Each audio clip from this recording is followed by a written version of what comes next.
afternoon, last but not least. So as Larry said, I'm Steve Kunsman, ABB. From the IEC 61850 perspective, I go back a long way. So we actually started the development of the standard in 1996. So let's go ahead and move forward here. So in the US, or IEEE, we had this initiative that was started by AEP because their main driver was they were fed up with all the integration cost and all the protocol conversion that they had to do inside their substation. And from that perspective, they were estimating that about 30% of the cost of the integration went into protocol conversion. So they said, we're going to move forward. If any of the vendors out there want to support us, you will support this new standard called UCA 2.0. And that's on the left-hand side. At the same time, the IEC community was developing 61850. And we saw that both of these were headed in the same direction, but divergent.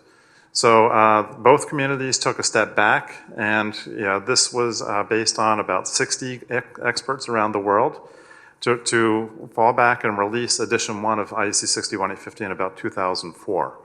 So that means the standard is out there for some time now, about 10 years. In the past 2 years, edition 2 has been released. We've taken all the good things and preserved them, and then all the ambiguity or things that weren't identified properly, and now edition 2 starts to develop more of a maturity in the standard itself. One important thing, we're talking about electrical integration on the process side. As it states here, 61850, TC57 of the working group was chartered with 61850 for substations. Okay, their responsibility was within the chain link fence of the utility or the power substation. However, as we can see, IEC 61850 has been further deployed outside electrical integration here on the process side, but also to applications like wind or feeder automation in the utility space as well. So what's clear is 61850 is not a protocol.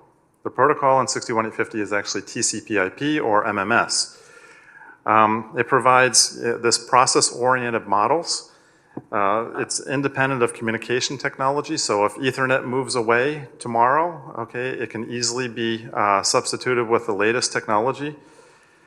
Standardized description for the primary apparatus as well as the secondary equipment. I'll show you that in a second, where logical nodes and a standardized way of defining all the information inside the architecture.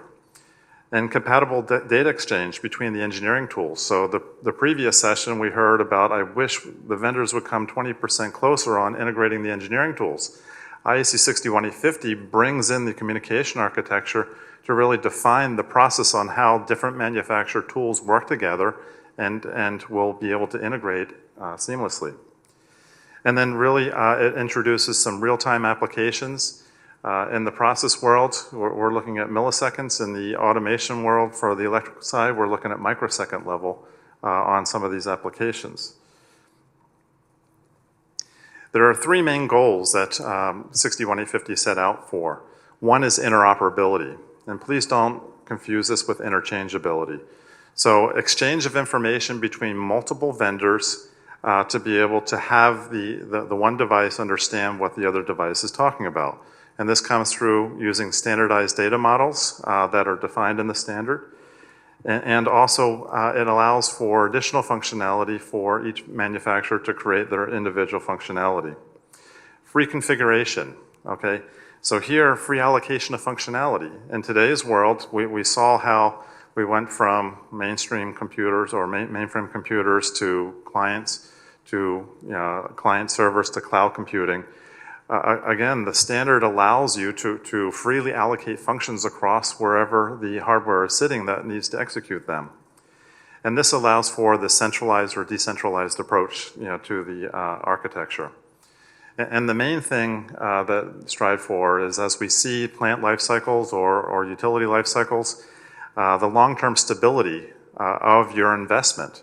So how do we future-proof? How do we install a 61850 today?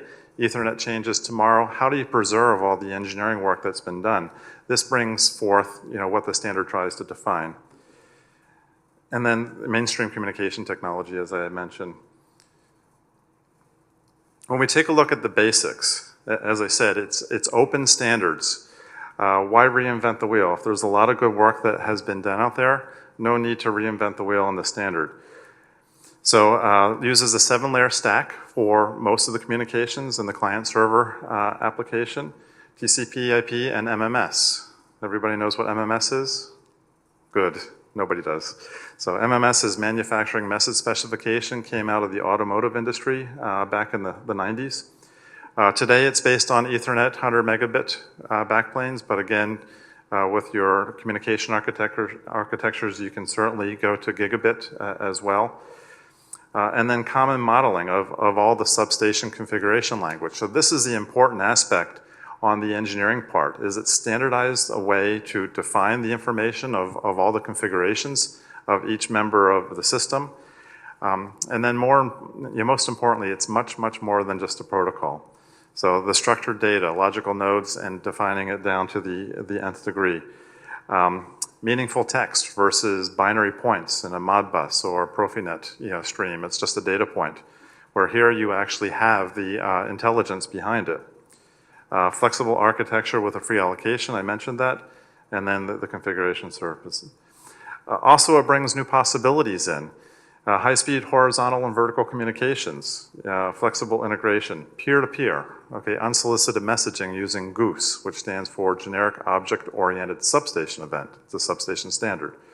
And then a really important factor, especially on our transmission stations, is this sample measure value on the process bus. On the process automation side, process bus means something different than us on the electrical side. And then structured, okay, your plant structure is on your right. We define the application for this circuit breaker application here, transformers and so forth, that you can break it down and segment the substation and the electrical system by voltage level and then application or object. When you take a look at the logical nodes, it has a standardized way to define. This happens to be a GIS circuit breaker. So the parts on the X side, that's the actual primary equipment side. And then the P side is the protection functions, whether you have an overcurrent or an overload function for your motors, or a distance element for your transmission application. So the secondary functionality is also defined. And this is a way we can drill into each manufacturer. From an architecture perspective, this probably looks quite similar. You have your station bus, or your station level, where your operator workplace or engineering interface is, your gateway connected up to your DCS, and then your bay level, where all our protection and control devices are sitting, and then the process. This is really where we're connecting to the primary equipment. And really 61850 is nothing more than an enabler. And we heard earlier this morning about the digital world, the digital substation. We're bringing that into play as well. We're taking the information that we traditionally bring through sensors or through transducers or direct connections to the process, digitizing them at the process and bringing them back into the control system. So we talked a little bit about GOOSE. From an application standpoint, it's a peer-to-peer. So it's an unsolicited message that gets sent out. So if you want to listen to it and take action, you can. Otherwise, you just toss it out and don't take any action on it. The beauty of this is you do not need the client-server association. So these devices, whether it's a protection and control device or in some of the applications here, load shedding, we use GOOSE a lot to actually do the load shedding on your motor control centers, to be able to drop load in very, very fast time frame without having the overhead of having the association between the client and the server. And then also in the process, you see this SMV, so sample measure values. Here, sample measure values are very data intense. It's taking 80 measurements or 80 samples per cycle, per power system cycle. Power system cycle is about 16.6 milliseconds.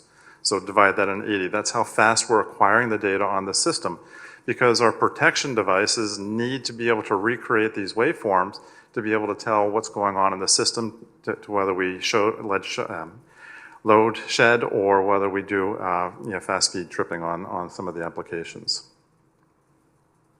So the benefits of 61850, it's really taking and looking at three different areas. Enhanced safety. And I'll talk about this in a second.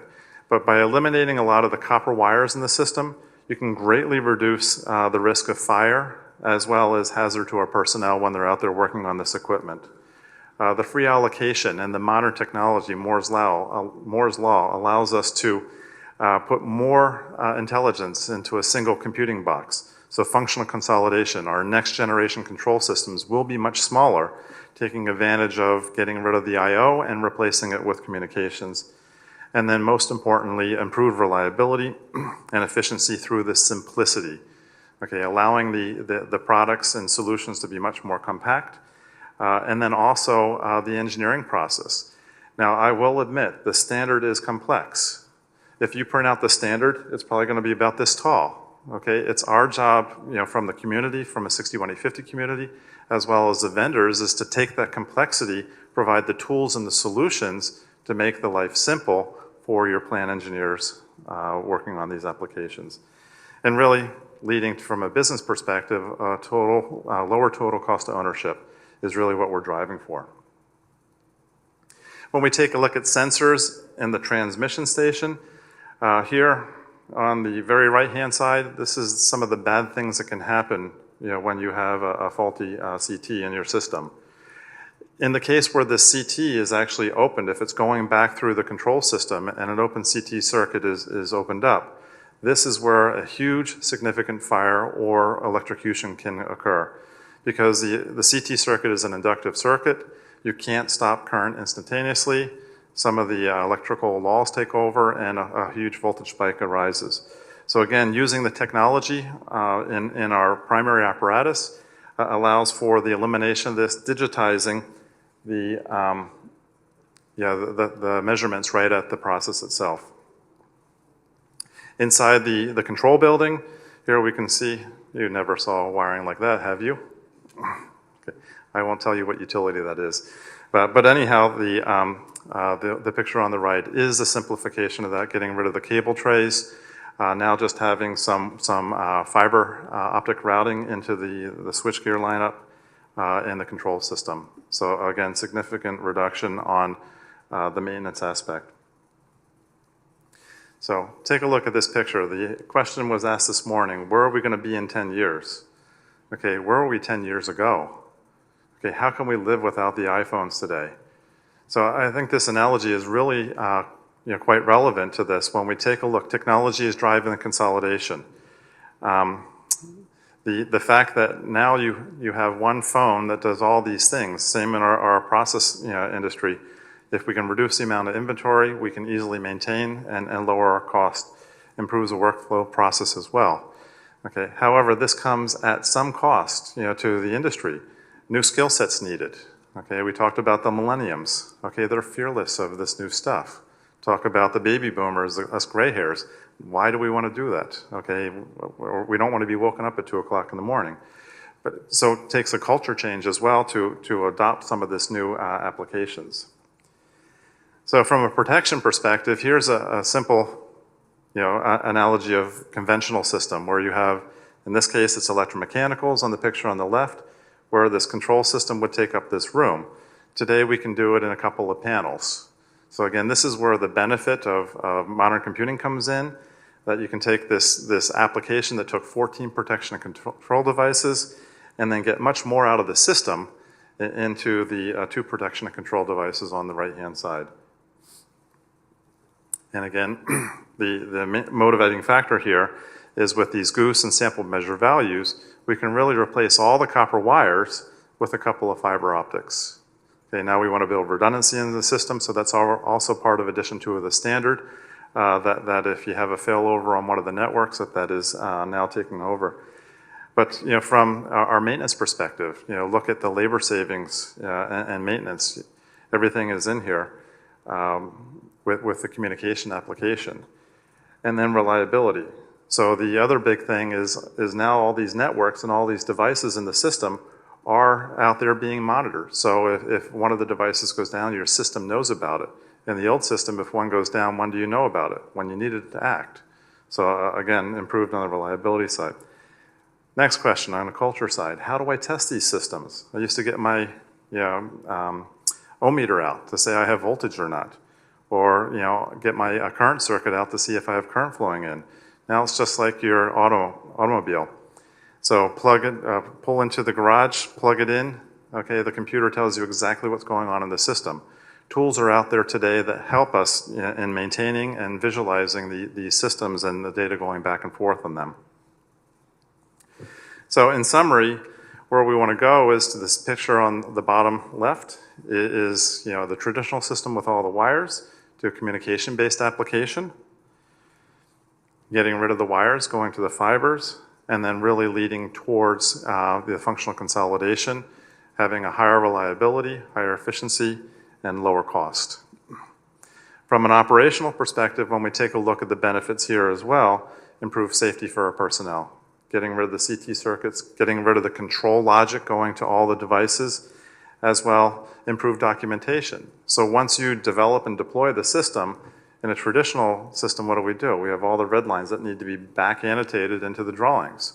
With the 61850 system, you just need to absorb all the information in and you have it self-documenting. Future-proof. Again, this is one of the key things. If you want to expand the system in the future, you start with your engineering base and then do that extension on the system. And then when you take a look at maintenance on these systems or retrofit applications, because all the documentation is there, you can have shorter outage times as well. And then most importantly, over the life cycle of the system, that you can safeguard your investments with these future-proof solutions. So with that,